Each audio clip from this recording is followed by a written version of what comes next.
पर आपसे सरोकार रखती है। तो चलिए शुरुआत करते हैं इस वक्त की बड़ी खबर के साथ।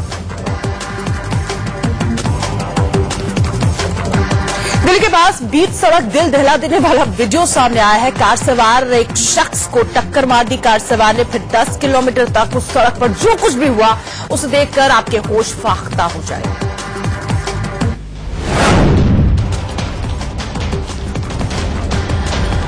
रफ्तार और नशे के कॉकटेल की सबसे खौफनाक तस्वीर दिल्ली के पास गाजियाबाद की है।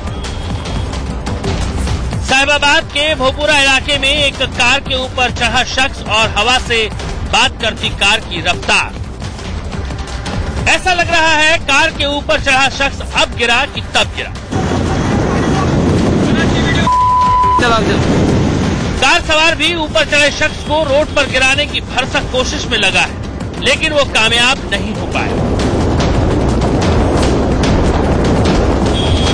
दरअसल राजेश दीवान नाम के शख्स की कार को दूसरी कार वाले ने टक्कर मार दी। राजेश दीवान ने जब ऐतराज जताया तो आरोपी ने उसे कुचलने की कोशिश की। जान बचाकर राजेश दीवान कार की छत पर चढ़ गए। करीब 10 किलोमीटर तक वो इसी तरह गाड़ी पर लटके रहे। आखिरकार कार सवार ने गाड़ी की रफ्तार कम की और राजेश दीवान ने उसे धर दबोचा। नशे में लड़खड़ाता कार सवार बाहर निकला, जिसे पुलिस के हवाले कर दिया गया। तो मौत से टक्कर की इन्हीं तस्वीरों से आगे बढ़ते हैं। दिल्ली से सटे फरीदाबाद में एक युवक ने अपने ही साथी की ईंट से कुचलकर हत्या कर दी। खून से लथपथ इस युवक के शव को हम टीवी स्क्रीन पर दिखा नहीं सकते, लेकिन ये जरूर बता सकते हैं कि पटाखों के शोर के बीच आरोपी युवक ने अपने ही साथी की पत्थर से कुचलकर बेरहम हत्या कर दी, जिसकी तस्वीरें पास की एक कंपनी में लगे सीसीटीवी कैमरे में कैद हो गई। आरोपी अपने दोस्त पर तब तक वारदात को अंजाम देने के बाद आरोपी मौके से फरार हो गया। तो तब तक वो इसी तरीके से ईंट बरसाता रहा जब तक कि उसकी जान नहीं चली गई। हालांकि वजह क्या रही अब तक साफ नहीं हो पाया, लेकिन बीच सड़क पर युवक का मर्डर लाइव तस्वीरें हम आपको दिखा रहे हैं। हालांकि धुंधली कर दी गई है क्योंकि ये तस्वीरें आपको विचलित कर सकती हैं। उधर बीजेपी की महिला नेता ने दनादन फायरिंग कर कानून को खुली चुनौती दे दी है। आखिर क्यों, जान लीजिए इस रिपोर्ट के जरिए।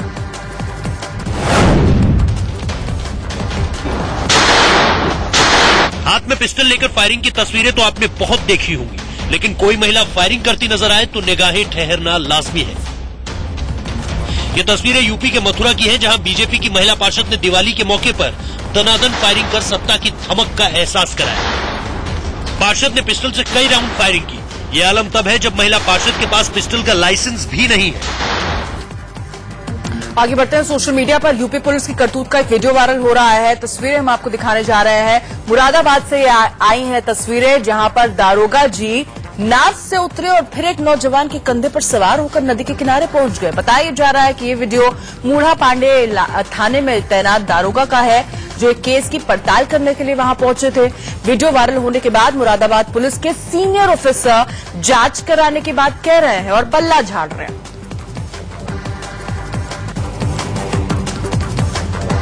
अब बात करते हैं दिल्ली के सिग्नेचर ब्रिज की, जिसको लेकर खूब सियासत हुई है। कुछ दिन पहले दिल्ली वालों के लिए खोले गए सिग्नेचर ब्रिज पर खुलेआम कानून की धज्जियां कैसे उड़ाई जा रही हैं, जरा ये भी आपको दिखा देते हैं।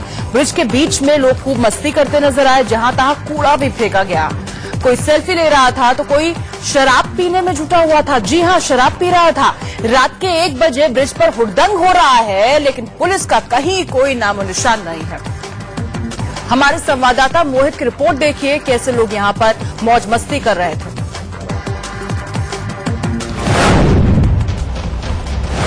सिग्नेचर ब्रिज बनने के बाद जहां नॉर्थ ईस्ट दिल्ली के ट्रैफिक को रफ्तार मिली है, तो वही सिग्नेचर ब्रिज एक ऐसा पिकनिक पॉइंट बन गया है जहां पर रात के वक्त लोग सिर्फ हुड़दंग काटने आ रहे हैं। अभी सिग्नेचर ब्रिज को बने कुछ ही दिन हुए और आप देख सकते हैं कि यहाँ पे रात का क्या हाल है, जहाँ पे आपको बड़ी संख्या में लोग ऐसे नजर आएंगे जो गाड़ियों पर खड़े हैं और यहाँ पे सिर्फ हुड़दंग मचा रहे हैं। और आप देख सकते हैं कि इनकी संख्या कम नहीं है, ये काफी संख्या में लोग हैं, लेकिन पुलिस यहाँ से नदारत है।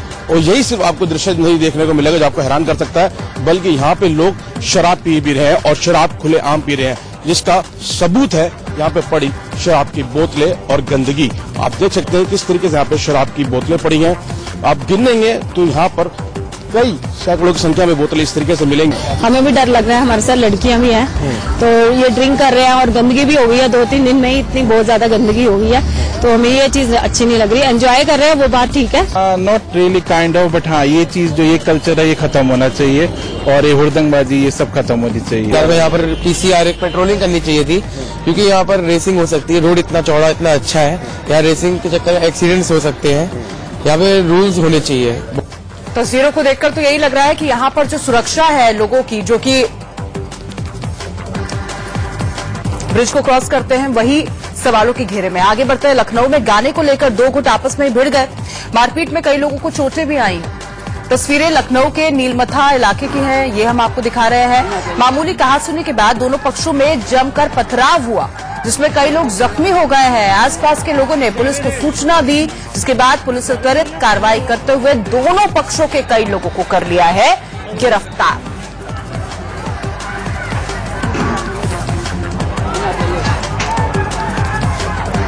इन तस्वीरों से आगे बढ़ते हैं। छत्तीसगढ़ में विधानसभा चुनाव से ठीक पहले प्रधानमंत्री नरेंद्र मोदी ने जगदलपुर में हुंकार भरी। प्रधानमंत्री ने कांग्रेस सहित पूरे विपक्ष पर कैसे निशाना साधा है, जरा ये भी देख लीजिए इस रिपोर्ट के जरिए। इस दौर का जो चुनाव है, 5 राज्यों में चुनाव है। जगदलपुर में चुनावी जनसभा के साथ पीएम मोदी ने विपक्ष से जंग का ऐलान किया। शहरी नक्सली के बहाने कांग्रेस को घेरा। पीएम मोदी ने कहा कि सरकार शहरी नक्सलियों पर कार्रवाई करती है तो कांग्रेस समेत सारा विपक्ष उसका विरोध क्यों करने लगता है। इस चुनाव में लड़ रहे कांग्रेस का लोग जवाब दें कि आप उन अर्बन माओवादियों की रक्षा के लिए बयानबाजी करते हो। उनके खिलाफ अगर सरकार कानूनी कार्रवाई करे तो आप उनको बचाने के लिए मैदान बैठते हो। पीएम मोदी ने कहा कि शहरी नक्सली छत्तीसगढ़ का विकास नहीं चाहते। उन नक्सलियों के बच्चे विदेशों में पढ़ाई करते हैं, लेकिन यही नक्सली गरीबों के बच्चों को पढ़ाई से दूर रखना चाहते हैं। जो अर्बन माओवादी है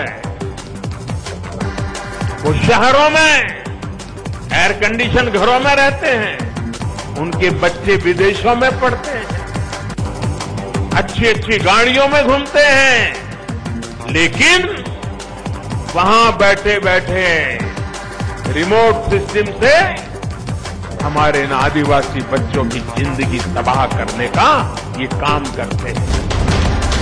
छत्तीसगढ़ के पिछड़ेपन के लिए पीएम मोदी ने पूर्व की यूपीए सरकार को जिम्मेदार ठहराया। कहा कि पहले की सरकार सीएम रमन सिंह की राह में रोड़ा बनी थी। पहले की सरकारें जाति के आधार पर तेरा मेरा और अपना पराया की सोच रखती थी, लेकिन अब ऐसा नहीं है। अब छत्तीसगढ़ के विकास के लिए दिल्ली और रायपुर का डबल इंजन काम कर रहा है। छत्तीसगढ़ के पंखाजूर में आपको बता दें, राहुल गांधी ने मोदी सरकार पर जमकर हमला बोला। कहा सरकार ने 4.5 साल में जनता को सीधे तौर पर ठगा है। विधानसभा चुनाव से पहले पार्टी का झंडा बुलंद करने छत्तीसगढ़ पहुंचे राहुल गांधी शुरू से ही तल्ख तेवर में दिखे। राहुल ने मोदी सरकार पर नोटबंदी, राफेल, पेट्रोल को लेकर ताबड़तोड़ हमले किए। राहुल ने पीएम मोदी को उद्योगपतियों का दोस्त बताया। कमाया था, इनके जेब से पैसा निकालकर आपने बैंक में डाला।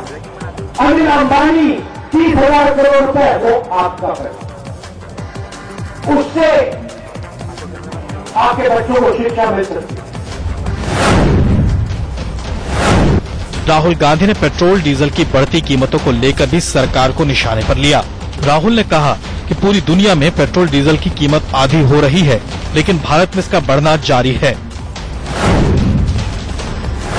दुनिया में पेट्रोल के दाम, डीजल के दाम गिर रहे हैं।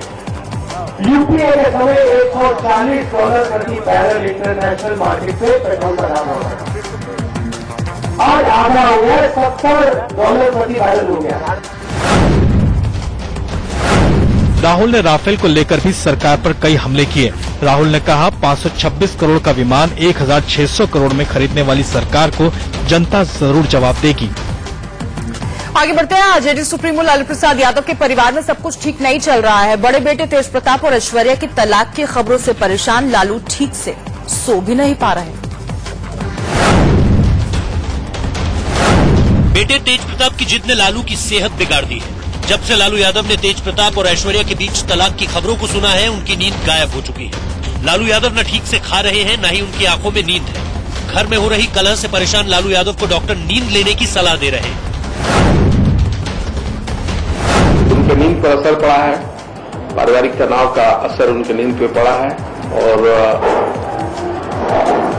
एक स्ट्रेच में जितना सो लेते थे वो पहले 4 से 6 घंटे, 6 घंटे तो 5-6 घंटे वो सो लेते थे, वो चीज अब थोड़ा कम हो गया है। रात में लेट से सोने लगे हैं और 6 घंटे नहीं सो पा रहे, कम सो रहे हैं। दरअसल तेज प्रताप ने शादी के 5 महीने बाद ही अपनी पत्नी ऐश्वर्या से तलाक के लिए पटना सिविल कोर्ट में अर्जी दे दी है, जिस पर 29 नवंबर को सुनवाई होगी। तेज प्रताप के इस फैसले में उनका परिवार भी साथ नहीं दे रहा। घर वालों की नाराजगी के बीच पिता लालू यादव के बुलावे पर तेज प्रताप रांची गए थे।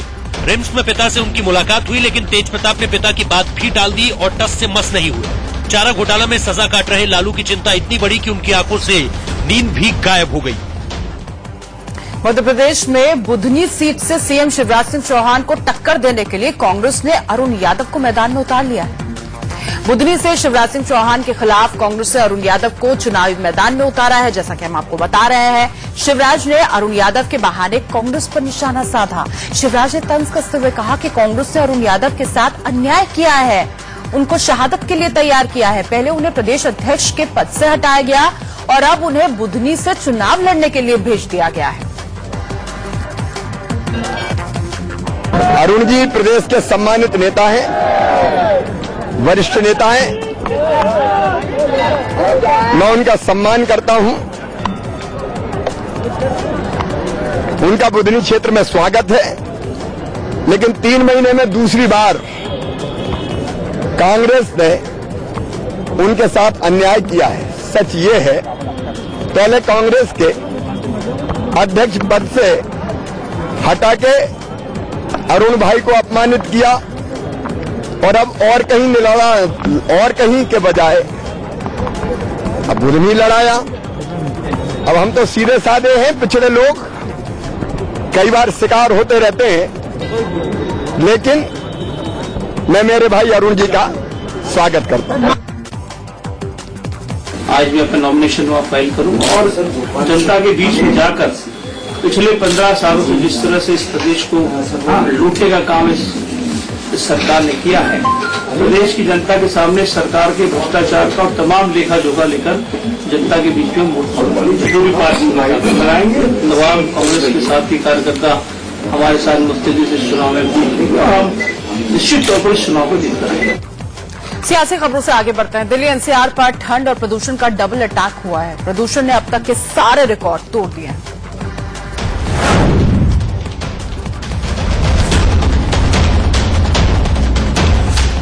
आज भी पूरी राजधानी कोहरे और धुंध में लिपटी नजर आई। दिल्ली डेंजर जोन में है। दिल्ली के आनंद विहार में प्रदूषण का स्तर सबसे ज्यादा 585, जबकि मंदिर मार्ग में यह आंकड़ा 464 के स्तर पर पहुंच गया। वहीं दिल्ली के आर के पुरम में यह आंकड़ा 467, जबकि ओखला में 414 दर्ज किया गया। दिल्ली का मदर डेयरी भी प्रदूषण से अछूता नहीं है। यहां प्रदूषण का स्तर 438, जबकि फरीदाबाद में यह आंकड़ा 370 के करीब दर्ज किया गया। द्वारका और पंजाबी बाग में भी लोग प्रदूषण से खासे परेशान नजर आ रहे हैं। वहीं मौसम विभाग ने आने वाले दिनों में प्रदूषण और बढ़ने की आशंका जताई है। दिल्ली में बढ़ते प्रदूषण को लेकर बाहर से आने वाले ट्रकों की एंट्री पर 11 नवंबर तक के लिए रोक भी लगा दी।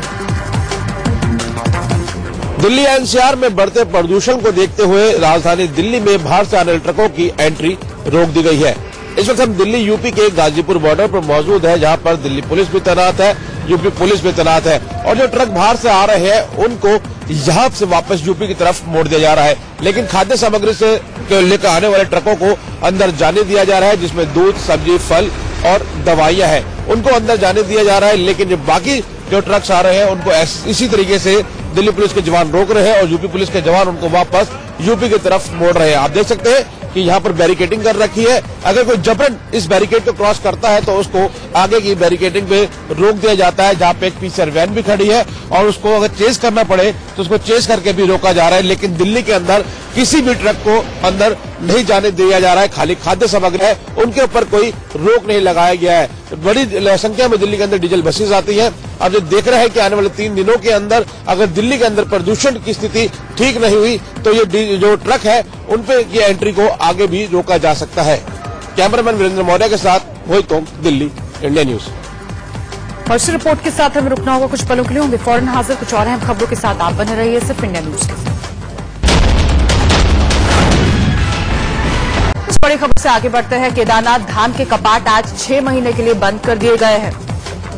बाबा केदार के कपाट शीतकाल के लिए बंद कर दिए गए हैं। इससे पहले भगवान केदारनाथ की समाधि पूजा की गई, जो ब्रह्म मुहूर्त में शुरू हुई। सेना के बैंड की मधुर धुनों के बीच डोली ने गौरीकुंड के लिए प्रस्थान किया। परंपरा के मुताबिक आपको बता दें, पहले दिन डोली रात्रि विश्राम के लिए रामपुर पहुंचेगी, जहां से शनिवार को डोली काशी होते हुए 11 नवंबर को भगवान केदारनाथ के उखीमठ में ओमकारेश्वर मंदिर में विराजमान हुई। तस्वीरें हम आपको दिखा रहे हैं।